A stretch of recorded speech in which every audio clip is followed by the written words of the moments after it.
Hi viewers, welcome to our channel.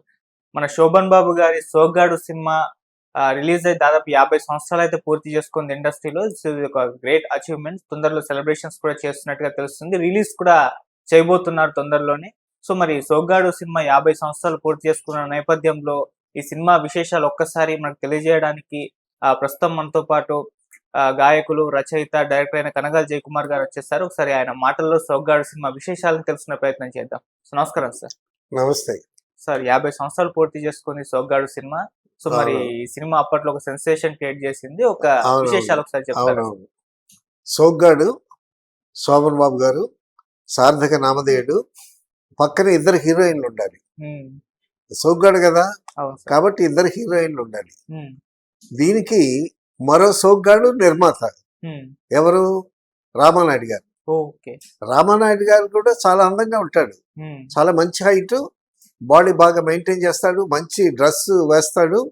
Ramanaidu గారు శతాధిక సినిమాల నిర్మాత, చాలా మంది దర్శకుల్ని ప్రమోట్ చేశాడు, చాలా గొప్ప గొప్ప సినిమాలు తీసినటువంటి నిర్మాత.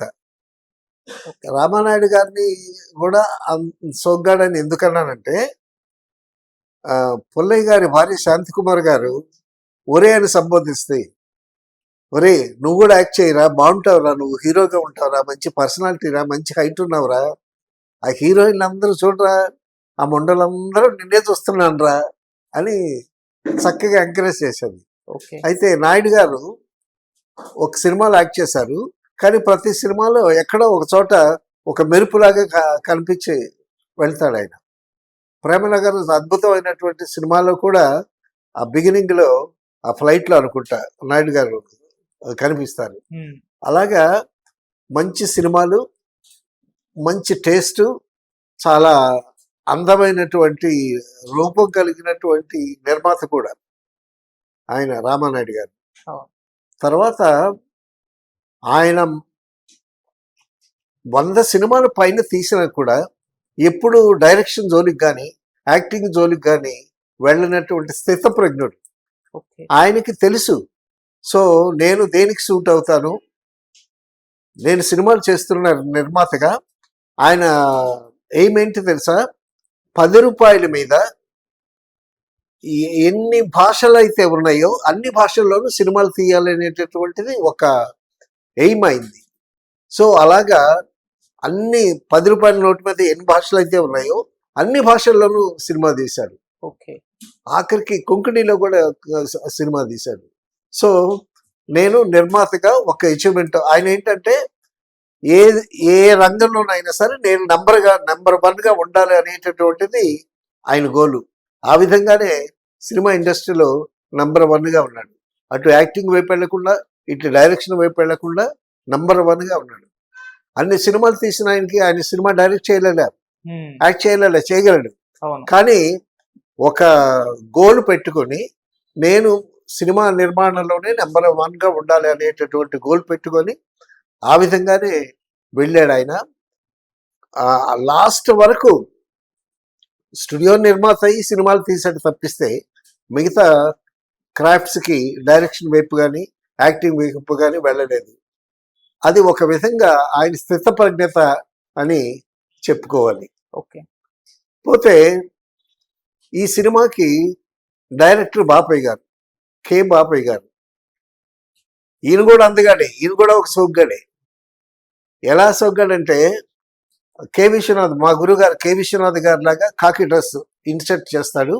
ఆ ప్యాంటు షర్ట్ చాలా టైట్గా ట్రిమ్గా ఉంటాడు. ఆయన చాలా అందంగా ఉంటాడు. అద్దంగాని కనిపిస్తే అద్దాన్ని గమ్ముకుని వదిలిపెట్టాడు. ఆయన ఇలా ఇలా ఇలా ఇలా అని అనుకుంటాడు. చాలా అద్భుతంగా తీశాడు సినిమా.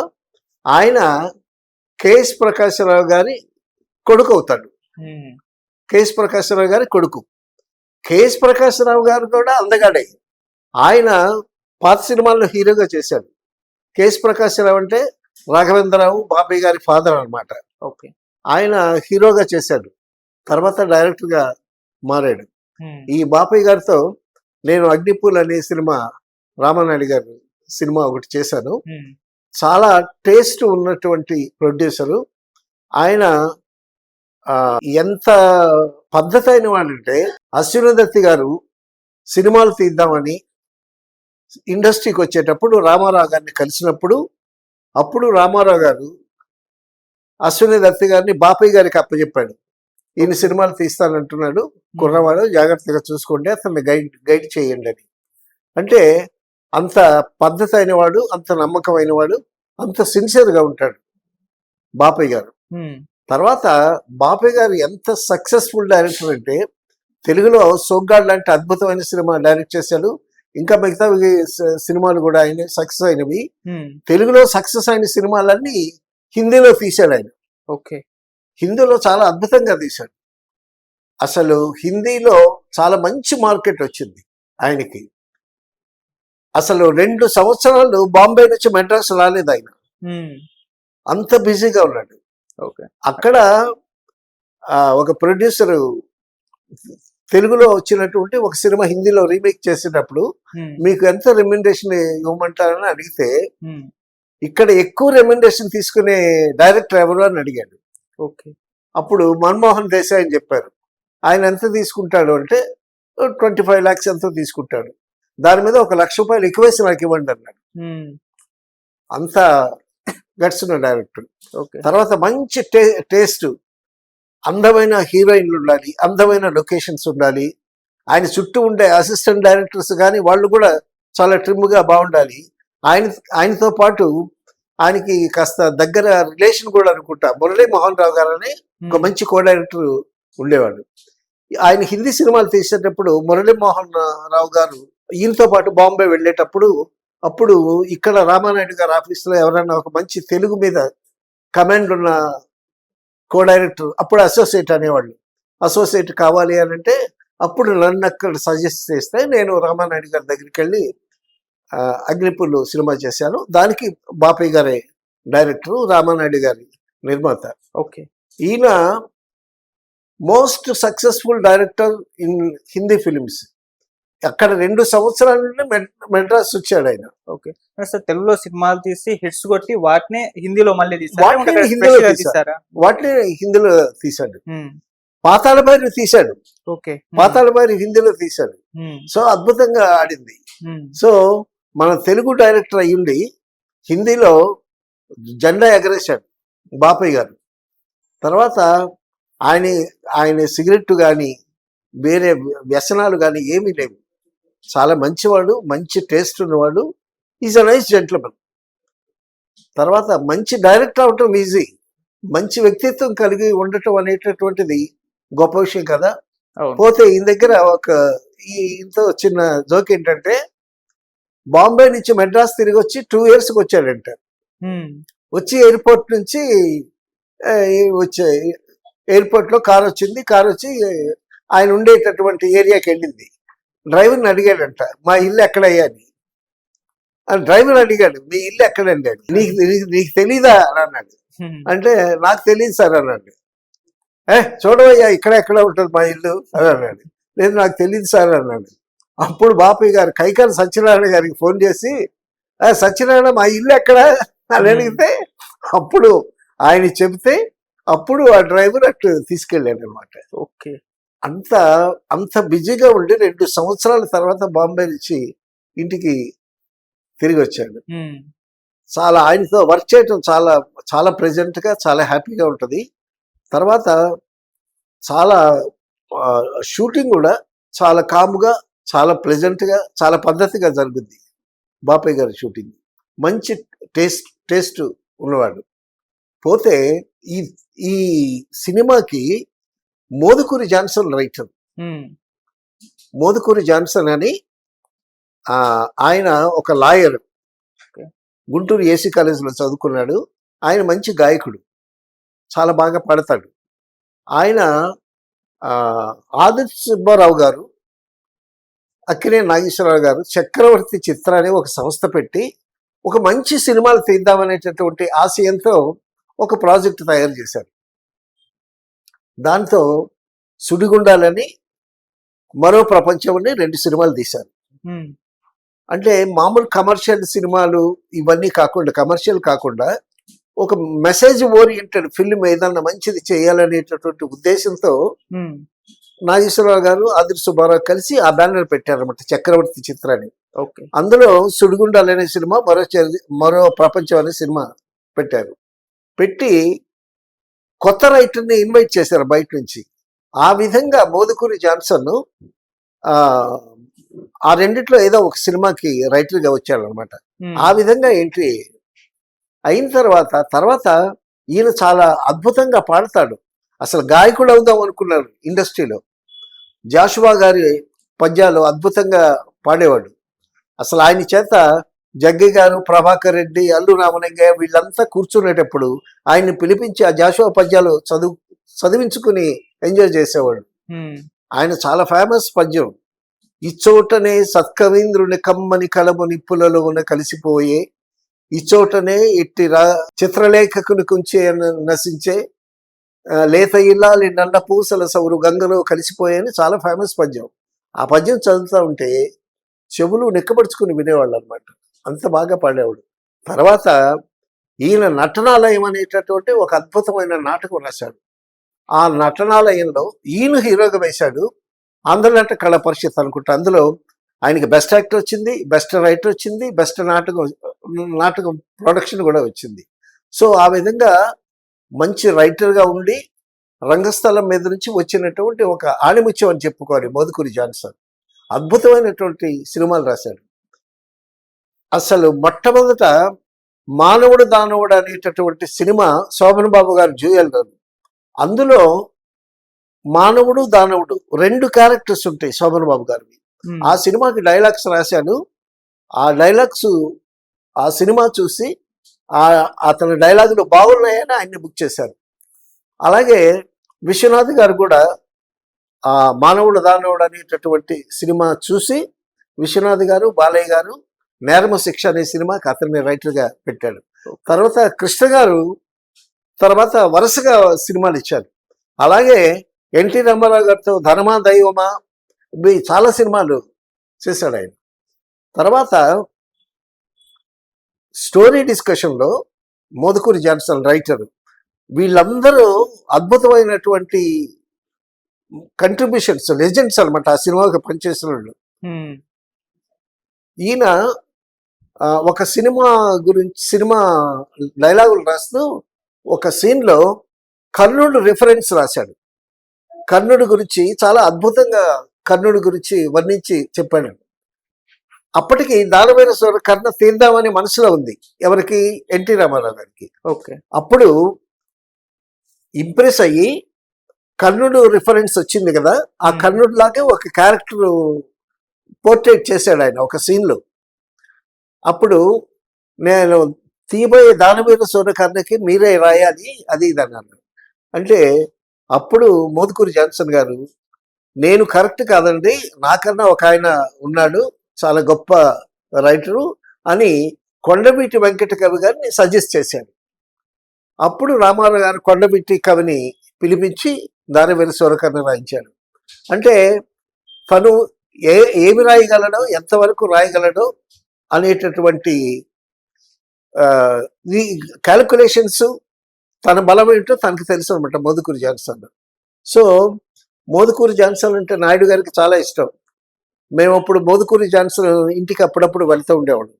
మోదుకూరి జాన్సన్ జాలాదిని విజయ నిర్మల గారికి పరిచయం చేశాడు. తర్వాత ఒక శ్యామ్ అని ఒక ఆర్టిస్ట్కి వేషాలు ఇప్పించాడు. తర్వాత నాకు ఒక సినిమాకి అసోసియేట్గా రికమెండ్ చేశాడు. చాలా హెల్ప్ఫుల్ నేచర్ అతను. ఎవరు వచ్చి ఏది అడిగినా సరే అసిస్టెంట్ డైరెక్టర్ అక్కడ పెట్టండి అని అంటే పెట్టేవాడు. తర్వాత అతను మంచి నటుడు. అతను కూడా చాలా మంచి ఉంగరాల జుత్తు, చాలా అందగాడు. అతను కూడా అందగాడే. ఈ సినిమాకి పనిచేసిన వాళ్ళందరూ సోమబాబు సొగ్గాడు, వీళ్ళు కూడా సొగ్గాడే. రామానాయుడు గారు సొగ్గాడు, బాపయ్య గారు సొగ్గాడు, ఈయన కూడా సొగ్గాడే. ఈ చాలా అందంగా ఉంటాడు. మంచి పంచకట్టులో చూడాలి అంటే నాగేశ్వరరావు గారిని, నారాయణ రెడ్డి గారిని, జాన్సన్ని చూడాలి. అంత బాగుంటాడు. ఆ విధంగా ఈ ఒక మంచి రైటర్ వచ్చాడు. పోతే ఈ సినిమాకి పాటలు ఎవరు, ఆచార్య యాత్రయ్య గారు. ఓకే. అద్భుతమైనటువంటి పాటలు రాశారు. హ్మ్. తర్వాత camera KS Prakash. KS Prakash కూడా కేఎస్ ప్రకాశరావు గారి కొడుకే, జీవలక్ష్మి గారి కొడుకు. ఇప్పుడు బాపయ్య గారు, డైరెక్టర్ రాఘవేంద్రరావు గారు, కేఎస్ ప్రకాష్ కెమెరామెన్, వీళ్ళు ముగ్గురు కేఎస్ ప్రకాశరావు గారి బిడ్డలు అనమాట. సో ఈ రామానాయుడు గారి సంస్థలో వీళ్ళందరూ పనిచేశారు. కేఎస్ ప్రకాశరావు గారు అద్భుతంగా ప్రేమనగర్ తీశాడు. తర్వాత సోగ్గాడు అద్భుతంగా బాపయ్య గారు తీశారు.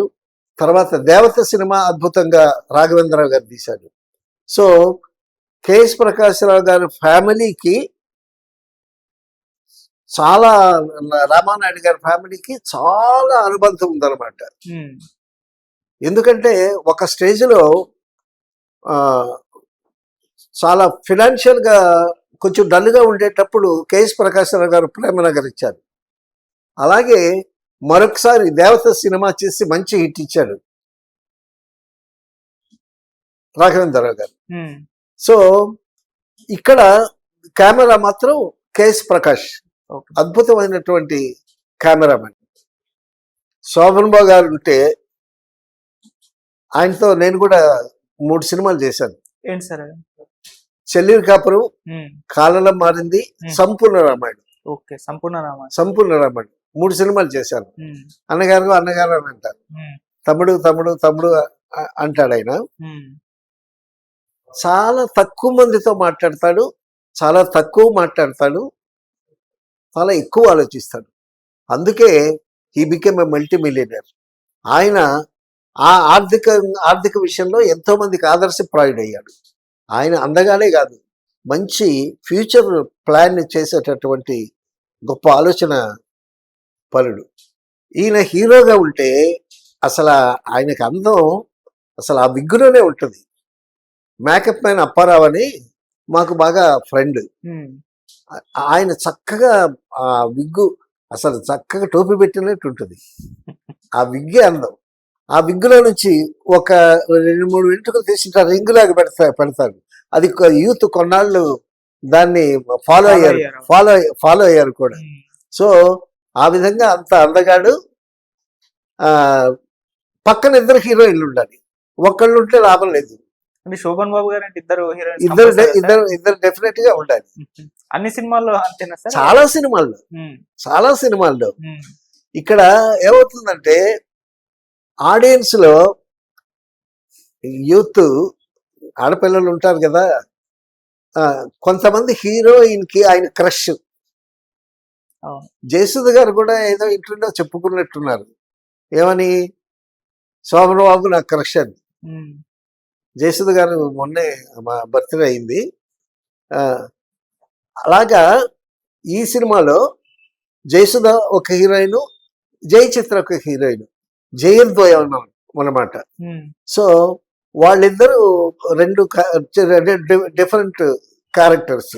ఒక అందమైన హీరోని పెట్టి, సోగ్గాడిని పెట్టి, పక్కన 2 హీరోయిన్లు పెట్టి, అద్భుతమైనటువంటి, అసలు ముఖ్యంగా చెప్పుకోవాల్సింది ఏంటంటే ఈ సినిమా కథ గురించి చెప్పుకోవాలి. ఈ కథ రాసింది ఎవరు తెలుసా? హ్మ్.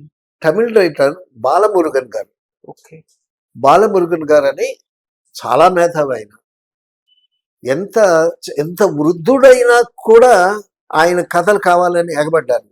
బాలమురుగన్ కథలు ఎన్ని తమిళ్లో పెద్ద సూపర్ హిట్స్, అవన్నీ తెలుగులో తీశారు. ఆలు మగలు, భార్య బిడ్డలు, చాలా సినిమాలు బాలమురుగన్ కథలు. తర్వాత క్రాంతి కుమార్ గారు శ్రావణ మేఘాలని ఒక సినిమా తీశారు, అది బాలమురుగన్ కథ. ఆయన కథ చెప్పే విధానం ఎలా ఉంటుందంటే ఆర్భాటాలు ఉండవు, ఓ గొప్పగా గ్రాండ్ అయిన అది ఏముండదు. చాలా కూర్చొని చాలా కూల్గా, చాలా సింపుల్గా కథ చెప్తాడు ఆయన. ఒక 20 నిమిషాల్లో కథ చెప్పేస్తాడు. కథ చెప్పేసి వస్తానండి అని ఫైల్ పెట్టుకొని వెళ్ళిపోతాడు ఆయన. వెళ్ళిపోయిన తర్వాత ఆయన చెప్పిన కథ గురించి మనం 1 గంట తరబడి ఆలోచించాల్సినటువంటి పరిస్థితి వస్తుంది. అంత మేధావి బాలమురుగన్ గారు. ఆ శ్రావణ మేఘాల కథ చటర్జీ గారికి చెప్పాడు ఆయన. చటర్జీ గారు వచ్చి క్రాంతి గారికి చెప్పాడు. ఆ కథ విని చాలా బాగుందని. అప్పుడు క్రాంతి గారు నన్ను కూడా వినమన్నారు ఆ కథ. ఉమ్, సో 3 సార్లు కథ చెప్పాడు. ఆ 3 సార్లు మేము విన్న కథ అయితే చాలా ఎక్సైట్ అయ్యాం. ఆయన ఆర్భాటాలే ఉండవు కథ చెప్పడంలో. గట్టిగా అరవటం అని కానీ, ఆ ఫైట్ వచ్చాడు, హీరో వచ్చాడు, వాడు కొట్టాడు, ఇలా చెప్తారు కొంతమంది కథలు. అటువంటి ఆర్భాటాలు లేకుండా చాలా కూల్గా, కామ్గా కథ చెప్పి వెళ్ళిపోతాడు. కథ విన్న తర్వాత మనం తన్నుకు చావాలి ఆ కథ గురించి ఆలోచిస్తూ. అంత అద్భుతంగా ఉంటుంది. ఆయన రాసిన కథ సోగ్గాడు. అసలు ఎటువంటి ట్విస్టులు పెట్టాడు అందులో. ఇప్పుడు నా కూతుర్ని నీకివ్వను అంటాడు అల్లు రామలింగయ్య. ఉమ్, నీ కూతురు కన్నా అందగతిని నేను చేసుకొని తిరిగి వస్తాను అంటే టౌన్కి వెళ్ళిపోతాడు. అదొక ట్విస్టా? ఓకే. సరే, ట్రైన్లో అనుకోకుండా జయచిత్ర హీరోయిన్ కలుస్తాడు. ఉమ్, జయచిత్రని గిరిబాబు మోసం చేస్తాడు. సరే, మోసం చేసేసరికి ఈ అమ్మాయిని తీసుకొని హోటల్కి వెళ్తాడు. హోటల్కి వెళితే అదే హోటల్లోకి ఈ గిరిబాబు మళ్ళా వస్తాడు. సో ఆ అమ్మాయిని వాడి నుంచి కాపాడి ఈ అమ్మాయిని గదిలో పెట్టుకుని శోభన్ బాబు ఉంటాడు. ఇంతలోకి హోటల్ కదా అది, పోలీసు రైడ్కి వస్తారు. ఉమ్, పోలీసు రైడ్కి వస్తే అప్పుడు ఏం చెప్తాడంటే ఆ హోటల్ వాడు వచ్చి, నువ్వు ఈ అమ్మాయితో ఉంటున్నావు, ఆ పోలీసులు రైడ్ చేస్తారు, రైడ్ చేస్తే ఈ అమ్మాయిని పట్టుకెళ్ళిపోతారు, పెళ్లిగాని అమ్మాయి ఈ అమ్మాయి అది ఇదని అంటే, పోలీసులు పట్టుకెళ్లకుండా ఉండటం కోసమని ఈ అమ్మాయి నా పెళ్ళమని చెప్పడానికి తాళి కట్టేస్తాడు. ఓకే. చూసావా అక్కడ సీను ఎట్లా డ్రైవ్ చేశాడు ఆయన, ఉమ్, తాళి కట్టేస్తాడు. అలాగే లాస్ట్ లో మంజు భార్గవి వీళ్ళంతా ప్లాన్ చేసి ఈ శోభన్ బాబు మీద కుట్ర పన్ని అక్కడ ఒక క్యారెక్టర్ పెట్టాడు సత్యనారాయణ అల్లు రామలింగయ్య వీళ్ళు కుట్ర పన్ని మంజు భార్గవిని ఈయన కడుపు చేశాడు అది ఇదని చెప్పి ఒక ఎలిబి సృష్టిస్తాడు. సృష్టించేసరికి అప్పుడు శోభన్ బాబు ఏం చేస్తాడు తెలుసా, ఆలోచించి, సరే నేను నీకు గర్భం చేశానని అంటున్నావు కదా, ఎలాగో నేను పెళ్లి చేసుకుంటాను, ఇదిగో తాళిబొట్టు కడతాను రా అని అంటాడు. అనేసరికి అది అప్పుడు షాక్ అయ్యి అది వెనక్కి తగ్గి దాన్ని తీసుకొచ్చినటువంటి పింపు వేషం ఇచ్చినటువంటి తమిళ హీరో నగేష్, చాలా ఫేమస్ కమెడియన్, ఆ విధంగా వాళ్ళు వెనక్కి తగ్గుతారు అనమాట. అలాగా ఆ తాళిబొట్టుతో ట్విస్టులు పెట్టాడు, కథలో రకరకాలైన ట్విస్టులు పెట్టాడు. అయితే ఆఖరికి ఇప్పుడు ఈ అమ్మాయిని నీకు నా కూతుర్ని ఇవ్వనంటాడు కదా, జయసుధని ఇవ్వనంటాడు. ఉమ్, ఇవ్వననేసరికి మొత్తానికి ఏమిటి ఆవిడని రక్షించడానికి మెళ్ళో తాళి కట్టాడు. పోలీసులు బారి పడకుండా ఉండటం జయచిత్ర మెళ్ళో తాళి కట్టాడు. బట్ యాక్చువల్గా మనసు మాత్రం ఇక్కడే ఉంటుంది. క్లైమాక్స్ లో ఏమవుతుంది, వీడు ఆ అమ్మాయిని మర్డర్ చెయ్యి అని సత్యనారాయణ చెప్తాడు అల్లు రామలింగయ్యతో. అమ్మాయిని చంపే అది అంటాడు జయచిత్రని. ఉమ్, ఇది కథలో ఒక భాగం అనమాట. అప్పుడు అల్లు రామలింగ మనుషుల్ని ఏర్పాటు చేస్తాడు. ఆ సమయానికి ఆ ప్లేస్లోకి జయసుధ వస్తుంది. జయచిత్ర అనుకొని జయసుధను మర్డర్ చేసేస్తారు. జయసుధ చచ్చిపోద్ది. ఇక్కడ జయసుధ చచ్చిపోవటానికి ఒక కారణం ఉంది. ఇద్దరు హీరోయిన్లు కానీ ఉంటే, ఒక హీరోయిన్ కానీ చంపేస్తే ఆ చంపబడేటటువంటి క్యారెక్టర్ నాకే ఇవ్వాలని జయసుధ కోరుకుంటుంది. అది ఆవిడ సిద్ధాంతం. అవును. ఎందుకంటే ఆ క్యారెక్టర్ అయితే మంచి సింపతి వస్తుంది. ఆవిడే చెప్పుకుంది ఒకసారి, చచ్చే ఇద్దరు హీరోయిన్లు ఉన్నారనుకో, సోమన్ బాబుకి ఇద్దరు హీరోయిన్లు ఉంటారు, ఇద్దరు హీరోయిన్లు కట్టుకున్న సినిమా కూడా ఒకటి ఉన్నట్టు నాకు జ్ఞాపకం. ఇద్దరు హీరోయిన్లు కట్టుకోవటానికి వీలు లేకపోతే మన సాంప్రదాయం, హిందూ సాంప్రదాయం ఒప్పుకోకపోతే ఒక హీరోయిన్నే కట్టబెడతాం. అయితే మరొక హీరోయిన్ చంపేయాలంటే ఆ చంపేటటువంటి క్యారెక్టర్ నాకే ఇవ్వండి అని పట్టుబట్టుందంట జయసుధ గారు. సో అలాగా జయసుధ చనిపోతుంది. చనిపోయిన తర్వాత ఒక చక్కని ఫినిషింగ్ ఇస్తారు. తర్వాత అన్ని బాగుంది. ఫోటోగ్రఫీ కేఎస్ ప్రకాష్ బాపి గారి డైరెక్షన్ బాగుంది, మోదుకూరి జాన్సన్ డైలాగులు బాగున్నాయి, చాలా గ్రాండ్ అయిన మంచి లొకేషన్స్ లో, విలేజ్ లొకేషన్స్ లో తీశారు రామానాయుడు గారు. So everything is good. ఈ ఈ సినిమాకి ముఖ్యంగా పాటలు బాగా ఆకర్షించాయి. అవును సార్. ఆ పాటలు రాసింది ఎవరు? మహానుభావుడు ఆత్రేయ. ఆత్రేయ గారు. ఒక పాట మా ఆత్ర- కోసం సార్. ఆ? మీరు పాటలు ఒకసారి ఒక పాట ఒక్కొక్క పాడండి సార్. అందులో ఉమ్, పాటలు ఉమ్, మంచి రొమాంటిక్ సాంగ్స్. ఏడు కొండలవాడ వెంకటేశ అనే అదొక పాట, మంచి హిట్ సాంగ్. తర్వాత ఒలే ఒలే ఒలే ఒలే ఒలే మే అనే అదొక పాట. తర్వాత ఒక డ్యూయట్ ఉందయ్యా, చలివేస్తుంది, చంపేస్తుంది, కొరికేస్తుంది, నులివేస్తుంది అని పాడతారు. రా కప్పుకుందామంటారు. కప్పుకోవటానికి దుప్పట్లు కదా కప్పుకుంటారు. నిన్ను నేను కప్పుకుంటాను, నన్ను నువ్వు కప్పుకుంటావు. చలివేస్తుంది, చంపేస్తుంది, కొరికేస్తుంది, నులివేస్తుంది అని పాట. ఆ మాటలు చూడు ఎట్లా రాశారు ఆత్రేయ గారు. ఉమ్, చలివేస్తుంది, చంపేస్తుంది, కొరికేస్తుంది, నులివేస్తుంది. కాబట్టి రా రా కప్పుకుందామని రాశాడు. పెద్ద హిట్ ఆ సాంగ్. తర్వాత అద్భుతమైన పాట. ఈ పాటలకు కొరియోగ్రఫీ ఎవరు తెలుసా? హీరాల మాస్టర్ గారు. చాలా పెద్ద డాన్స్ మాస్టర్ హీరాలాల్. హీరాలాల్ అంటే బాంబేలో కూడా టాప్. పాకీజాల్ అంటే అద్భుతమైనటువంటి సినిమాలకి వర్క్ చేసినటువంటి కొరియోగ్రాఫర్ హీరాల మాస్టర్. ఇప్పుడు ఉండే వాళ్ళ కొరియోగ్రాఫర్స్ అందరికీ పితామహుడు హీరాల మాస్టర్. ఓకే. పెద్ద పాట ఒకటి గ్రూప్ డాన్స్ చేశాను. అందులో జయసుధ, జయచిత్ర, శోభన్ బాబు, మంజు భార్గవ్ కూడా ఉందనుకుంటా. పెద్ద గ్రూపు వెనకాతల చాలా మంది డాన్సర్స్. ఉమ్, ఆ పెద్ద సాంగ్ అద్భుతంగా ఉంటది. సొగ్గాడు లేచాడు, చూసి చూసి నీ కొంగు లేపుతాడు అనేది వస్తుంది ఆ పాట. ఓకే. చాలా అద్భుతంగా తీశాడు పిక్చరైజేషన్ హీరాలాల్ మాస్టర్ గారు. చాలా నేత్రానందంగా ఉంటుంది. సో ఈ విధంగా రామానాయుడు గారు, బాపయ్య గారు, మోదుకూరి జాన్సన్, హీరాలాల్ మాస్టరు, తర్వాత ఆత్రేయ గారు. ఉమ్, మ్యూజిక్ డైరెక్టర్ గురించి నువ్వు అడగలేదు, నేను చెప్పలేదు.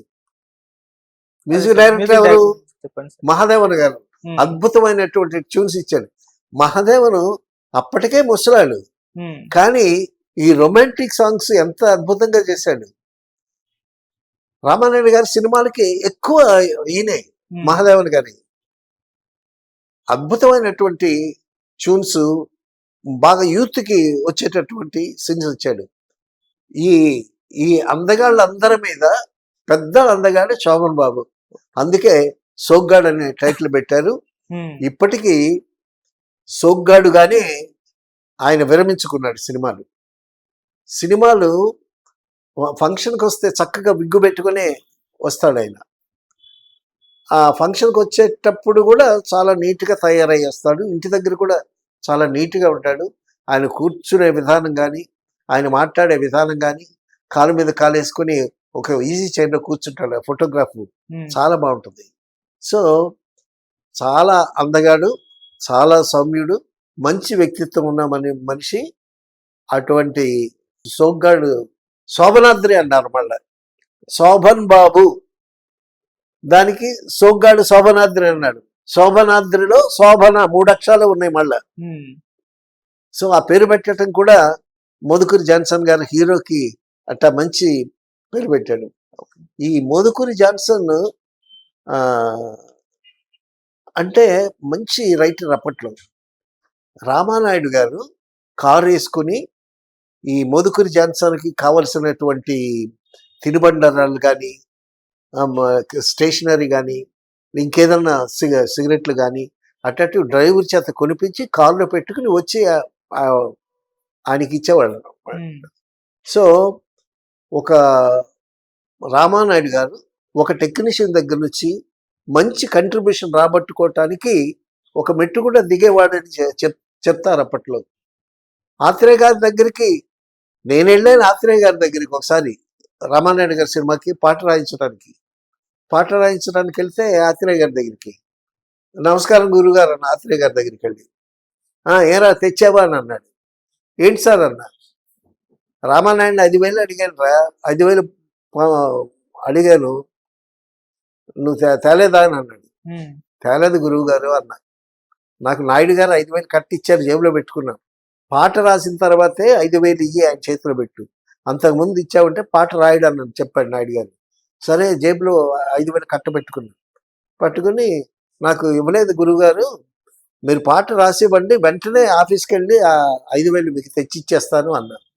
అనేసరికి ఆయన ఏమన్నాడు తెలుసా, ఒరే నువ్వు తెచ్చావులేరా ఈరా అన్నాడు. బళ్ళు నేను అబ్బాయి నేను. అప్పుడు ఏం చేస్తాను, ఆ 5,000 తీసి ఆయన చేతిలో పెట్టాను. చేతిలో పెట్టి ఆయనతో పాటు కారులో తిరిగి సాయంకాలం అయినా పాట రాయలేదు. ఆ మరుసటి రోజు వెళ్తే పాట రాశాడు, తీసుకొచ్చి ఇచ్చాడు. ఆయనకి ఒక ఒక ఒక ఇన్స్పిరేషన్ ఏదన్నా కావాలి పాటలు రాయడానికి ఆత్రేయ గారికి.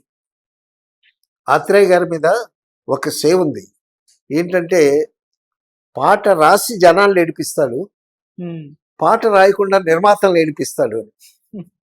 అంటే తొందరగా రాయడు ఆయన పాట. ఎందుకంటే ఆయనకు ఒక ఇన్స్పిరేషన్ కావాలి. ఒక లొకేషన్ ఏదన్నా ఒక ప్లేస్ మార్పిడియో, లేకపోతే ఒక గ్రీనరీకి వెళ్ళటము, ఏదో ఒక హోటల్లో రూమ్ తీసుకోవటము, లేకపోతే కార్లో అట్లా తిరిగి ఏమన్నా మంచి దృశ్యాలు చూడటం, ఒక మంచి పార్కులో కూర్చోవటం కావాలి.